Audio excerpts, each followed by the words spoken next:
আসসালামু আলাইকুম সবাইকে ইএসপি ক্লাসে অনেক অনেক শুভেচ্ছা। আজকে আমরা যে বিষয় নিয়ে আলোচনা করব অত্যন্ত গুরুত্বপূর্ণ একটা বিষয়। এটা অনেকে একটু কনফিউশনে পড়ে যায় যে এটা কিভাবে বা কোথায় ইউজ হয় সে ব্যাপারে একটু কনফিউশনে পড়ে যায়। আর ওই বিষয়টি হচ্ছে এনাফ। আমরা সবাই জানি এনাফ শব্দের অর্থ হচ্ছে যথেষ্ট। আবার এটার পাশাপাশি যদি আরেকটা ওয়ার্ড লিখি যে ENOUGH এনাফ অফ। এই এনাফ অফ আর এনাফ এই দুটো ওয়ার্ডের অর্থ কিন্তু একই, অর্থাৎ যথেষ্ট, যথেষ্ট বা যথেষ্ট। ঠিক আছে, তো এই যে বাংলা কথাটা যথেষ্ট, তার মানে যতটুকু কাজ হয়েছে তাতেই যথেষ্ট। এই যে একটা কথা আমরা বলি, এখন আমরা এটার ব্যবহারটা দেখব যে এই যথেষ্ট শব্দটার আগে কি কি বসতে পারে। যথেষ্ট শব্দটার আগে অ্যাডভার্বও বসতে পারে, অথবা এটার আগে অ্যাডজেক্টিভও বসতে পারে, অথবা এটার আগে বি ভার্বও বসতে পারে। আবার কখনো কখনো এই শব্দটার পরে কিন্তু আবার নাউনও বসতে পারে, নাউন বসতে পারে। ঠিক আছে, আবার কখনো কখনো এই শব্দটার পরে প্রনাউনও বসতে পারে, প্রনাউন। ঠিক আছে, তো আবার কখনো এটার আগে ভার্বও বসতে পারে, ভার্ব যেটা বি ভার্ব হোক বা অক্সিলারি ভার্ব হোক, যে কোনো ভার্ব একটা হলেই হবে। তো এটার আগে এবং পরে যে অনেকগুলো বিষয় নিয়ে যে জড়িত রয়েছে, এই প্রত্যেকটা বিষয়ের সম্পর্কে আমরা আলোচনা করব। তবে বেসিক্যালি যে বিষয়টা জানতে হবে, সচরাচর এই ওয়ার্ডটা কি। এই ওয়ার্ডটা হচ্ছে একটা অ্যাডজেক্টিভ। এনাফ, যথেষ্ট। এই এনাফটা কোন ক্ষেত্রে ব্যবহার হয়? এনাফটা সচরাচর ব্যক্তি বা বস্তু কিংবা নাউন বা প্রনাউনের দোষগুণ অবস্থা পরিমাণ সংখ্যা, যে আমরা পড়েছি একটা সংজ্ঞা, এই সংজ্ঞার ক্ষেত্রে, অর্থাৎ নাউন বা প্রনাউনের দোষগুণ অবস্থা বা পরিমাণ সংখ্যা বিবৃতি দেওয়ার ক্ষেত্রে মূলত এটা ব্যবহার করা হয়। সেই জন্য এই শব্দটা একটা অ্যাডজেক্টিভ। ওকে, এখন এটার দ্বারা মূলত কি প্রকাশ পায়? এটার দ্বারা প্রকাশ পায় মূলত যথেষ্ট অথবা উচিত মাত্রা। উচিত মাত্রা বলতে একটা কথা আছে, এটাও তুমি বলতে পারো। যথেষ্ট না বলে উচিত মাত্রা, আমরা বলি না তাকে উচিত মাত্রা শিক্ষা দেওয়া উচিত। তো কথাটাকে যদি আমি এইভাবে বলি যে তাকে যথেষ্ট পরিমাণে শিক্ষা দেওয়া উচিত। ঠিক আছে, এই কথা ঘুরে ফিরে একটাই, মানে একজন এক এক ভাষায় সেটা প্রকাশ করে। বা কোয়ান্টিটি প্রকাশ করতে এনাফ শব্দটা ব্যবহার করা হয়, অথবা অ্যামাউন্ট মানে পরিমাণ ব্যবহার করতে এটা ব্যবহার করা হয়। এছাড়াও লিমিট অথবা টলারেন্স, এগুলো বোঝাতে লিমিট বলতে মানে সীমিত, অথবা টলারেন্স বলতে সহ্য ক্ষমতা, যেটা বলা হয়। আমরা বলি না মানে যথেষ্ট হয়েছে, মানে যথেষ্ট সহ্য করেছে। এই যে একটা সহ্য ক্ষমতা, এটার একটা লিমিটেশন আছে, এটা একটা এনাফ রয়েছে, যথেষ্ট একটা মাত্রা রয়েছে। এই সেই জন্য টলারেন্স এখানে ব্যবহার করা হয়েছে। আশা করি বুঝাতে পারছি যে কোন কোন ক্ষেত্রে সেটা ব্যবহার হবে। এখন প্র্যাকটিক্যালি আমরা আসি সেন্টেন্সের ভিতরে। যেমন এখানে আমরা অ্যাডজেক্টিভ হিসাবে দেখব প্রথম সেন্টেন্সটাতে, I am intelligent enough to pass the exam. I am intelligent enough to pass exam. এই যে সেন্টেন্সটা, এই সেন্টেন্সটার বাংলা হচ্ছে যে আমি যথেষ্ট পরিমাণ বা আমার যথেষ্ট বুদ্ধিমান, আমার বুদ্ধিমত্তা আছে, বা আমি যথেষ্ট বুদ্ধিমান পরীক্ষা পাশ করার জন্য আমি যথেষ্ট বুদ্ধিমান বা আমার বুদ্ধিমত্তা রয়েছে। তো এই যে যথেষ্ট পরিমাণ, এই যথেষ্ট শব্দটা হচ্ছে একটা অ্যাডজেক্টিভ। তবে এই অ্যাডজেক্টিভের আগে আবার অ্যাডজেক্টিভ বসেছে, সেটা দেখো কোনটা? ইন্টেলিজেন্ট। ইন্টেলিজেন্ট দ্বারা কি বোঝাচ্ছে? বুদ্ধিমত্তা। কার বুদ্ধিমত্তা? ব্যক্তির বুদ্ধিমত্তা। তো ব্যক্তিটাকে আইটা হচ্ছে প্রনাউন। তো তার মানে নাউন বা প্রনাউনের দোষগুণ অবস্থা, পরিমাণ, সংখ্যা ইত্যাদি যেটা দ্বারা বোঝায় সেটা হচ্ছে অ্যাডজেক্টিভ। তো তো তার মানে এখানে দুটো শব্দই কি অ্যাডজেক্টিভ বসেছে পাশাপাশি। ওকে, এটা গুলো অ্যাডজেক্টিভ বসলো সেটার ব্যবহার।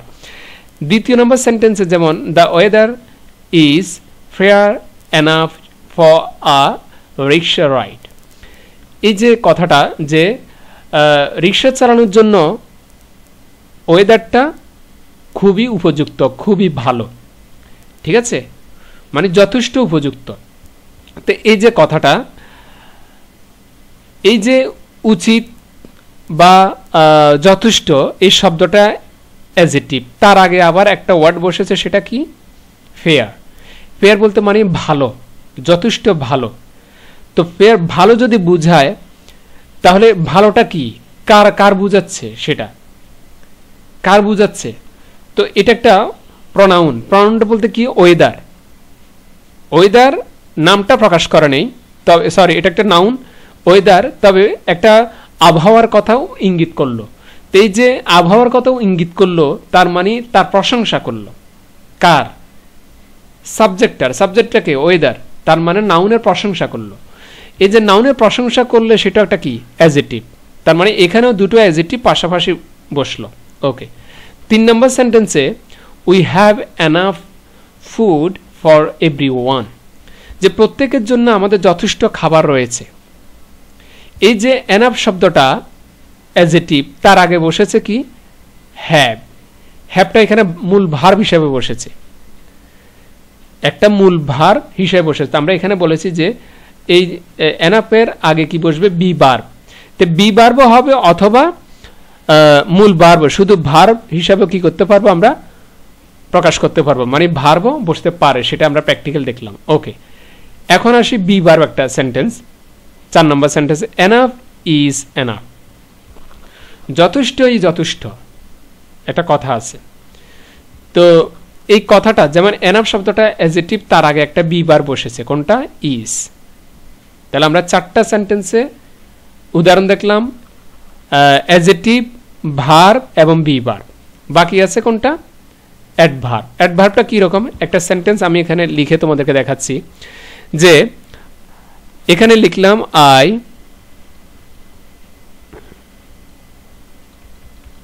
I couldn't write quickly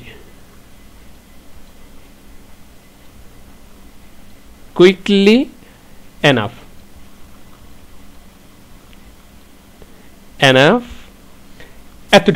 এতটুকু আমি দেখাচ্ছি যে I couldn't write quickly enough, এই যে enough শব্দটা, এই enough শব্দটার আগে কি বসেছে, একটা অ্যাডভার্ব। কিভাবে, আমি যদি জিজ্ঞেস করি যে আমি খুব দ্রুত লিখতে পারতাম না,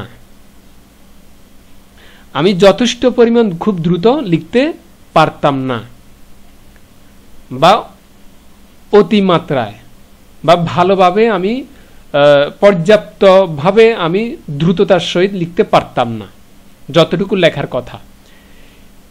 তো এই যে কথাটা, এটা এই এনাফ শব্দটা হচ্ছে আমরা সবাই জানি কি অ্যাডজেক্টিভ, তার আগে কি বসেছে কুইকলি মানে তাড়াতাড়ি, এটা একটা কি অ্যাডভার্ব, এটা একটা অ্যাডভার্ব। যে সমস্ত, এটা সংক্ষেপে ধরার একটা কৌশল, কোন শব্দের শেষে যদি এলওয়াই যুক্ত থাকে সেটা একটা অ্যাডভার্ব, ঠিক আছে, এটা একটা সাফিক্স, এলওয়াইটা একটা সাফিক্স, কোন শব্দের শেষে যদি এলওয়াই থাকে সেটা একটা অ্যাডভার্ব। তো যেহেতু অ্যাডভার্ব বসেছে, সেটা আমরা প্র্যাকটিক্যালি সেন্টেন্সের ভিতরে দেখলাম। এটা গেল অ্যাডভার্ব, অ্যাডজেক্টিভ, ভার্ব এবং বি ভার্ব। এবারে আসা যে এই এনাফের পরে অথবা এনাফ অফ, এই দুটো শব্দ যেহেতু একটা আরেকটার সাথে খুব পরিপূরক এবং অর্থ প্রায় সেম, এখন এদের পরে নাউনও বসতে পারে, প্রনাউনও বসতে পারে, সেটা একটু দেখি। যেমন আগে এটা একটু মুছে দিই,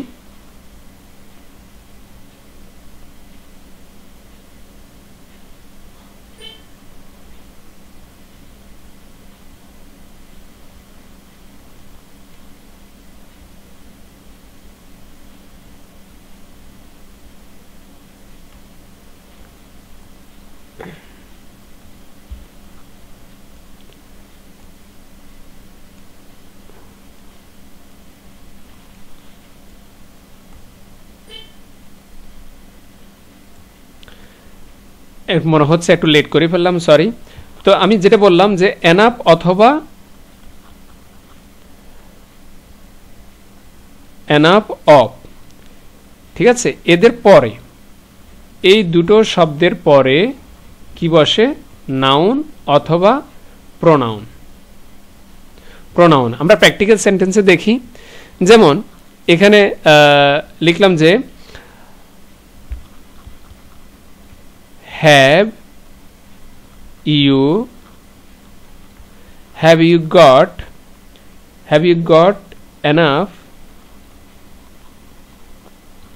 এনাফ মানি, শেষে প্রশ্নবোধক চিহ্ন দিলাম যে have you got enough money. এই যে এনাফ শব্দটা, তোমার কাছে কি যথেষ্ট টাকা রয়েছে বা যথেষ্ট টাকা আছে, ঠিক আছে, হ্যাভ ইউ, সরি, তুমি কি যথেষ্ট টাকা পেয়েছ? এই যে শব্দটা কোনটা? এনাফ। এই এনাফ শব্দটা একটা কি? অ্যাডজেক্টিভ। এটার পরে কি বসেছে? নাউন। মানিটা মানে টাকাটা একটা নাউন। আর এটার আগে যদি দেখিয়ে দিই একটা ভার্ব, সেটা হচ্ছে একটা গট, মূল ভার্ব গট, ঠিক আছে, গেট থেকে গট, ফার্স্ট টেন্স। তো এই যে এটার আগে ভার্বও বসতে পারে, আবার এটার পরে নাউনও বসতে পারে। এখন আরেকটা সেন্টেন্স দেখাবো, সেটা হচ্ছে প্রনাউন। যেমন আরেকটা সেন্টেন্স লিখি, আই হ্যাভ সিন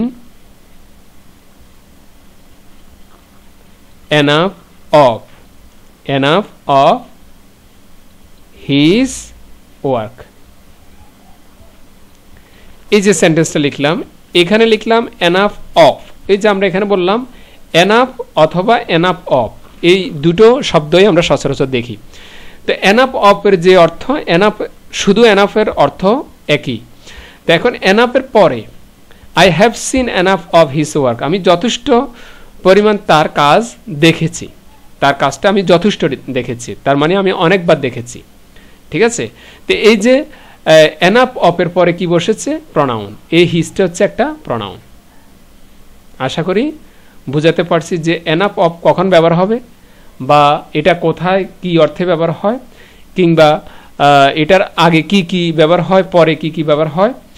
তো এই জিনিসটা আমি তোমাদেরকে বুঝাতে চেয়েছিলাম। আশা করি বুঝতে পেরেছো। এরপরও যদি তোমাদের কিছু জানার থাকে প্লিজ অবশ্যই কমেন্টসে জানাবে। সে পর্যন্ত ভালো থেকো, প্লিজ চ্যানেলটা সাবস্ক্রাইব করো না।